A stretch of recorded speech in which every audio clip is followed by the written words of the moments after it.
শুরু হয়ে গেছে শুরু হয়ে গেছে বাড়ি যাবে বলে। Hello everyone, good morning. Sunday ব্রেকফাস্টটা ছিল স্পেশাল। তারপরে বনিতনু এসেছিল জুনিয়রকে নেবে বলে, আর এদিকে সাহেব ঘুমোচ্ছে আর ওরা ওর দিকে তাকিয়ে বসে রয়েছে কখন ঘুম থেকে উঠবে। তনু তখনও পর্যন্ত জানতো না যে আমরা কদিন পরে এ বাড়ি থেকে ও বাড়ি চলে যাব। শুরু হয়ে গেছে শুরু হয়ে গেছে বাড়ি যাবে বলে কান্নাকাটি। তুমি এদিকে তাকিয়ে রয়েছো কেন? তনুর এরকম ইমোশনাল হওয়ার কারণটা হলো আমরা এই উইকেই ও বাড়ি চলে যাবো। ও জুনিয়রকে প্রচন্ড ভালোবাসে। এরপরে আমি একটু ফ্রুটস খেয়ে নিলাম, আর সানডে স্পেশাল লাঞ্চটাও ছিল ফ্রাইড রাইস আর চিকেন চাপ। এরপর ও আমায় নিতে আসে ও বাড়ি নিয়ে যাবে বলে, তো আমিও রেডি হয়ে ওর সাথে বেরিয়ে পড়ি।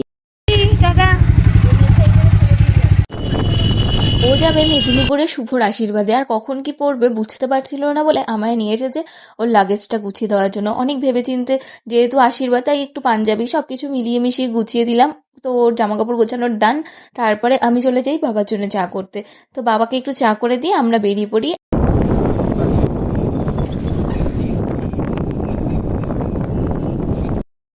ফেরার সময় আমরা একটা চায়ের দোকানে দাঁড়িয়ে একটু চা খেয়ে নিলাম, তারপরে আবারও বাড়ির জন্য রওনা দিলাম।